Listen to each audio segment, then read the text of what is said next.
Well, greetings, everybody, and welcome to Basic Gospel. With Bob Christopher and Richard Pfeiffer, I'm Bob Davis. And if it's the top of the hour, 3 p.m. Central Time, you're hearing Basic Gospel live. And friends, you've heard us talk about it several times during the last few months. We have a very special trip coming up to the Holy Land, and we would like you to be a part of it. And today, joining us on the broadcast is a longtime and very dear friend of us in this ministry. She is Eileen Mason. She is the founder of the Israel Tour Company. And Eileen, it's so great to have you on the broadcast today. Welcome to Basic Gospel.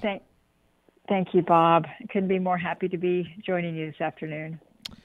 Well, Eileen, we do welcome you to the broadcast, and I've been looking forward to this conversation. You know, Israel is just one of my favorite spots on this planet, and I love taking people over there to really connect them in a deeper way to the story of Jesus Christ. And you guys have been working with us, and we've been working with you for 20-plus years, and you've been helping us with all the details and just doing great work. And today we just want to talk about what a trip to Israel might mean in a person's life, what they can expect to get out of that trip, get out of that investment. It costs a lot of money to go over there, but it's worth every cent. I've told people, if you know, and I say, don't let Dave Ramsey hear me say this, but you know, you can go in debt on this one. It's worth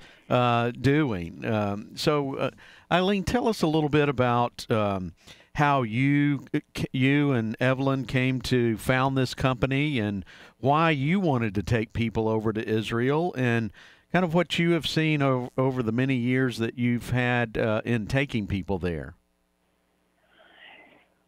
Well, it's a story that goes back to the classic Christianity days, doesn't it, Bob? That's when we first started getting acquainted, when I was at Harvest House. And my first opportunity to go to Israel was with an author who was writing biblical fiction, and I had never been. I will have to admit I didn't have a particular desire to go. I had been a believer since I was a young child, and you know, Israel and the Holy Land seemed like something, the idea of a pilgrimage seemed like something you did when you were very old and about ready to die. You would make this trip to this faraway place. And but I got to go with this author and do some research. There were just 4 of us that made the trip. And I remember landing at Tel Aviv and renting a car and making the drive up to Jerusalem with one of my coworkers. And he was saying to me, start looking for signs to the old city. And I thought, well, what old city? I just had no concept of the idea that you could really see a history that was 2,000 or 3,000 years old. I mean, as an American, we have our 200 years worth of history. Mm-hmm.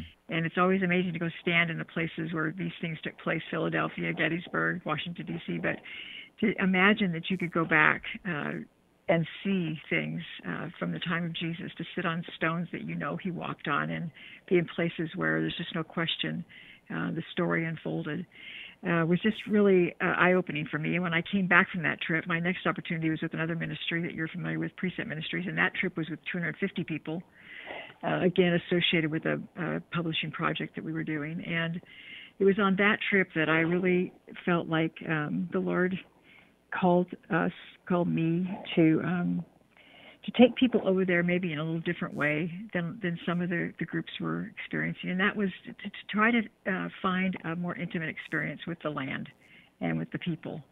Obviously, it's a modern country. It's very progressive, and it can be a commercialized experience if you're not careful.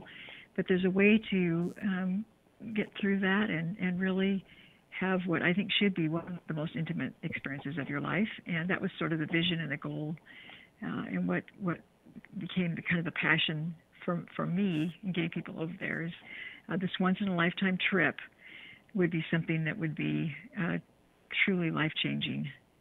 And so in 1995, we started the company, the Israel Tour Company, and took a couple of groups the first year and 4 the next year, and pretty soon we were up to 20 groups a year. And the word investment is such a good word, Bob, because it is a lot of money for people. There's no question about it. But I think the return on the investment is what you have to really look at.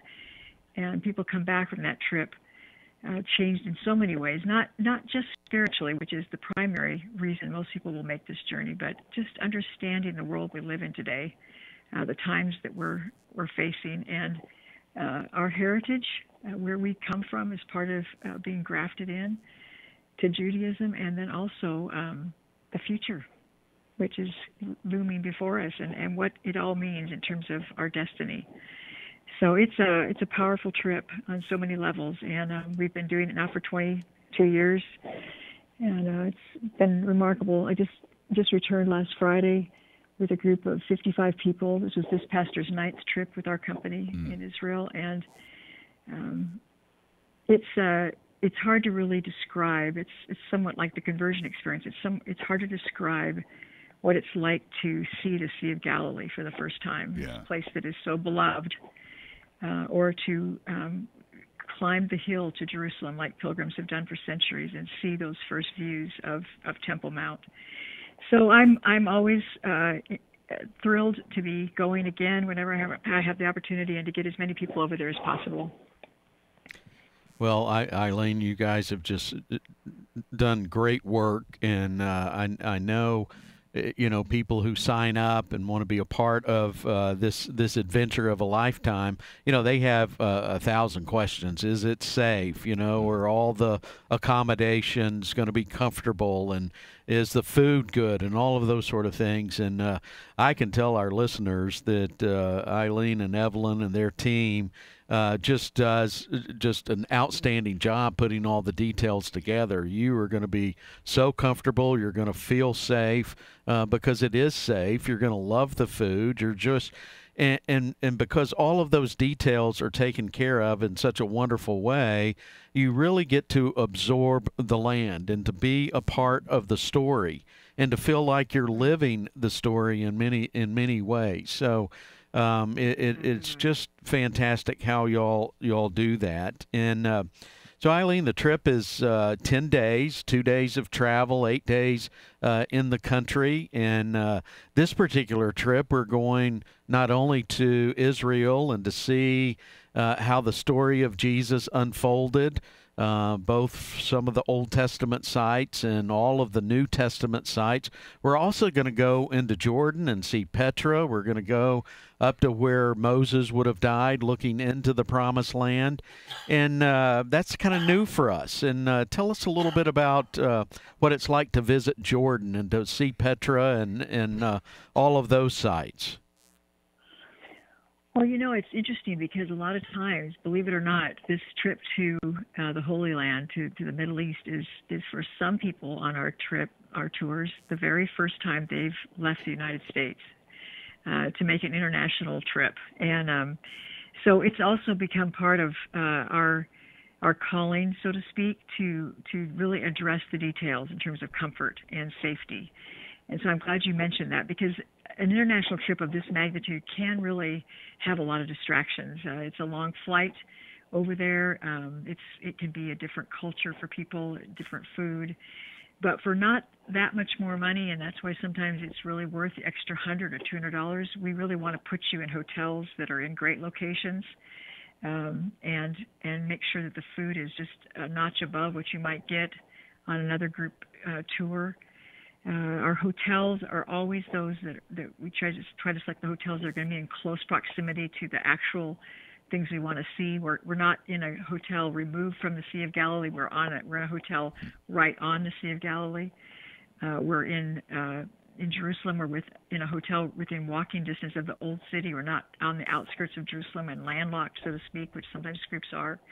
In Jordan, which I'm just so thrilled, Bob, that you're including the 2 days in Jordan this year. It's the same situation. We're in a hotel that's right near the entrance to the park, so we'll actually walk in that morning and spend the whole day there. There's so much to see, and it really is truly the adventuresome part of this trip, because going into Petra is a whole different experience. It's one of the World Heritage Sites, one of the 7 wonders of the ancient world. It's really something to see, and I'm just really glad you're going to add that piece in. And of course, when you get to Mount Nebo, then you're picking up on the story of Moses and his 40 years of wandering in this area, and then coming across the Jordan, which is exactly what we're going to be doing, into Israel, and then ascending up to Jerusalem as sort of the climax of the trip. So, yeah, it's going to be. It's the itinerary you have is really wonderful because you've got a night on the coast on the Mediterranean, so you're landing in Tel Aviv and having just a short drive to a beautiful hotel in Netanya, which is a small resort town. 3 nights up in the Galilee at a kibbutz on the Sea of Galilee. Now the kibbutz is like a Christian conference center, but these kibbutz properties are really a wonderful part of Israel's history and how the early Jewish people, Zionists, reclaimed the land. So we're picking up some of Israel's history, staying at a kibbutz and being right on the water. And then down to near the Dead Sea one night on the Dead Sea, which is a lot of fun, and hiking at En Gedi and seeing Masada and some of those things that are down there at the Dead Sea. And then, like you said, crossing over into Jordan and then finally up to Jerusalem. So it's a wonderful program, and I think people will really feel like if they're only going to go one time in their lifetime, this is going to deliver in terms of everything they would be hoping for in a trip like this. Well, our guest today on Basic Gospel is Eileen Mason, the founder of the Israel Tour Company, and we're glad to have Eileen on the broadcast with us today. And I know that many of our listeners have questions about things they will experience on this particular trip, and it's good to have these laid out and explained. And Eileen, of course, one of the things that I have so often heard is what are the safety issues? Are we going to see any of those things that we hear about on the news? You know, it's a great question, and it's, of course, for our company and most companies, American companies especially, taking Americans to Israel, it's the primary consideration because safety is always foremost in our minds, not only as we prepare to go, but even while we're in the country with the groups day by day. And Israel they're the best in the world at security. They have an amazing network that's operating on a moment-by-moment basis so that if anything anywhere in the country is happening that would be a concern for the group, we have a maximum amount of time to make an adjustment and maybe not go a certain direction or take in a certain site that day. But it's surprising.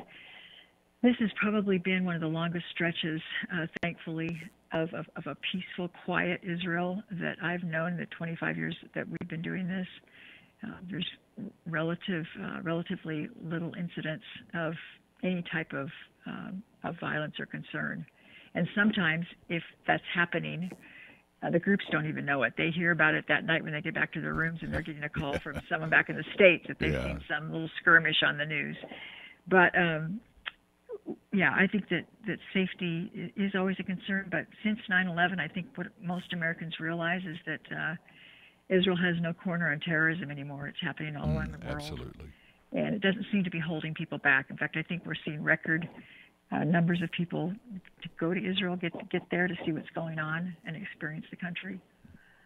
So, yeah, well, I know I've been there. I think this will be my 6th time to Israel, and every time I've gone, there's been several times where I've just gone out by myself in Jerusalem and just walked some of the streets and did that myself. Yeah, just feel at home. You feel safe. You feel like just, you're in your own neighborhood, and it's a wonderful, wonderful feeling. People are so helpful.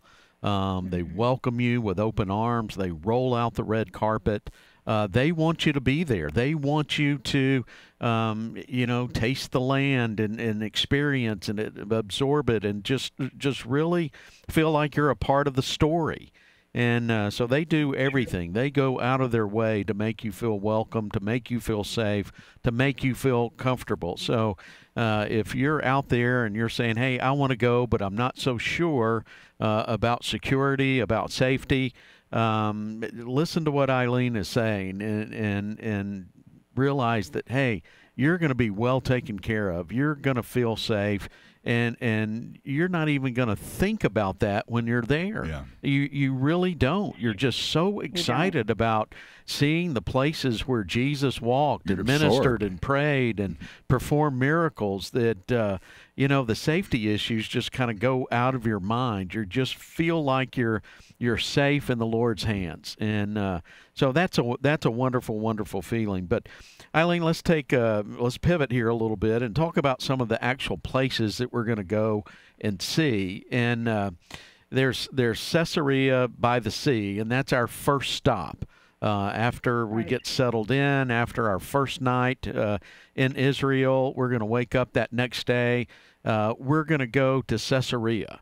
And this is one of the most important places as far as Gentiles are concerned, because That's this right. is where the gospel went to the Gentiles first and foremost. To Peter took it to Cornelius and his household, and they received and received the gift of God's Spirit and were added into the body of Christ. And so we see a beautiful picture of predestination, Jew and Gentile coming together as one. And it's such a moving place as far as the spiritual ramifications are concerned, but it's also one of the most beautiful spots that we will actually see. Well, you know, being in Israel is a little bit like time travel. I think that when you have read the scripture and studied it, and you've imagined these events taking place like they did in the book of Acts, and then to actually be where they took place, it has a transforming effect on your faith. I often say when I get to speak, what if you could stand and see the parting of the Red Sea, Moses parting the Red Sea? What would that do for you in terms of building up your confidence in a God that will rescue you in any situation? And when you're in Israel and all of a sudden you're seeing the Jewish people back in their land after thousands of years and having their homeland again, they just have celebrated their 70th anniversary. It really does add something to what you have based your faith upon. It gives sight to the things that you've read and tried to imagine in your mind. Yeah, it sure does, and that really is one of the distinguishing features of Christianity is it's history. I mean, these historical anchor. Yeah, it's not just a story that was made up and has been propagated through the years. I mean, this is real history. This is events that actually happened. When we talk about the good news, we're talking about events that took place. We're talking about a person, a man named Jesus, who bled and died on a Roman cross, whose body was placed in a tomb, a borrowed tomb, and then 3 days later raised from the dead. We're going to see where that took place. We're gonna be in those spots, and it's just unbelievable to experience that. I remember the first time that we were over there and in the bus, and we had spent our time in the Galilee and had that boat ride on the Sea of Galilee, and that's always a moving moment for people. But then we head south toward Jerusalem, and we're coming up the backside of Mount Scopus, and you crest the hill, and there it is. There's Jerusalem, and you just see it in all of its glory.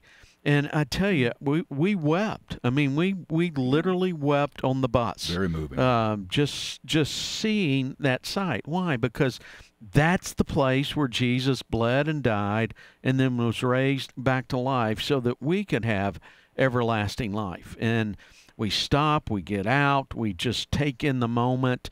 It's just absolutely beautiful and just so spiritually moving. And like I said, it just brings the story of the Bible to life in new and fresh ways. It's just marvelous. It just really is a marvelous experience. But we're gonna start at Caesarea by the sea. We're gonna spend some time on the Sea of Galilee. We're going to go to Capernaum and see where Jesus ministered and performed miracles and all of those sort of things. We're going to look at the Mount of Beatitudes. We're going to be right on the shoreline of the Sea of Galilee. We're going to take the boat ride. That's fabulous. We're going to have an opportunity for people to be baptized in the Jordan River, and that's always a highlight of these trips. Sure. And we're going to float on the Dead Sea. There's just so much to take in, isn't there? There really is, and I think it's why I was saying to someone today, it's within a day or two, you feel like you've already paid for the trip, because within 2 or 3 days, you've seen so much that is meaningful, and you have such a profound sense, I think, heard people say this repeatedly over the years, of coming home. They feel like this is where they belong. This is something that is theirs. And that even only grows as you move through the trip. And as you mentioned, finally coming to Jerusalem and realizing that you're in the place where all of human history is really focused on these events that took place in Jerusalem. And it's as the guides often say, it's not where these things happened, it's that they happened. We don't know always that we're standing exactly in the spot or looking at the rock or the tomb or whatever it is that we're looking at, but there are places where you can feel certain that these are the steps that the Lord ascended when he went into the temple area, or these are the steps that he took the night that he was betrayed. The archaeological work they've done in Israel has uncovered these things in a way that you can actually really put yourself back in time and imagine that this is the location. There's no doubt about it. You're seeing things and feeling things and smelling things that are part of the land that would have existed even then, 2,000 years ago. And I was out on the Sea of Galilee once, Bob, since you mentioned that, with a Messianic Jewish woman, and someone said to her, "Why do you think that we just feel like we're home when we're here?" And she said, "I think it's because this is where Jesus was born. It's where he lived his life on earth, and he loved this place. He loved the sea. He loved these hills. This is where he lived out his life on earth, and it blesses him that we come and try to see, because we want to know him more. We want to be closer to him. And not everybody will make the trip to Israel, that's for sure. But I think that those that find themselves there, they can be sure that God has something for them there. And my experience in listening to people talk about this over the years is that it's always something unique to them and personal for them. And what we want to do is be a part of helping people get there and make the most of an important moment in their life. Yeah, well, Eileen, I think that's a marvelous point. You go, you're excited about seeing all the spots, the places, but God has something for you. And like you said, it's unique to each person and what somebody takes away. I mean, it could be a spot, it could be, a particular aha moment where, all the pieces of the puzzle, finally fall into place for them. It's just realizing that this is a real story. It's not, Bible land type thing. This is a real place. We're a part of an amazing story that Yes. God is writing. Yes, we are. Continuing to unfold, and I think even looking to the future, I believe God's stirring up the church in preparation for his return, for the Lord's return, and seeing firsthand what's going on over in Israel is creating a more informed church, and I think we need to be informed in these days. And I think that's one of the best ways to get that information is to go for yourself and see what's happening. Yeah. Well, for people who would be interested in going with us, all the information is at our website, basicgospel.net. We have a banner at the very top of the page of our homepage. You can just click that, and all the details are there. We want you to register. Come join us. Be a part of this trip of a lifetime. I guarantee you will love every single minute of this trip from start to finish. But again, all the information is at basicgospel.net/Israel. That will take you directly to the brochure. Take a look at it. If you have questions, there's a number that you can call and talk with the Israel Tour Company. But come be a part of it. And Eileen, thank you so much for joining us on today's broadcast. Yes, indeed. Great to have you, Eileen. You're welcome. Thank you. Appreciate it. Thanks for being our friend for so many years. You're welcome, Bob. All right. We are out of time. Again, go to basicgospel.net. Click that link at the top of the homepage. It says Israel 2019. We want you to be a part of it. Again, basicgospel.net. Also want to remind you that so many times our listeners ask that question, what's the truth about giving to support the work of Christ? Well, we want you to have that truth, and we have a little booklet called Giving the New Covenant Way. While you're at the website, just click that link, and we'll get a copy on the way to you. And, well, I guess that's all the time we have today. So for Bob and Richard and all the ministry team, I'm Bob Davis, inviting you to be here again tomorrow for Basic Gospel. We'll see you then. Bye-bye.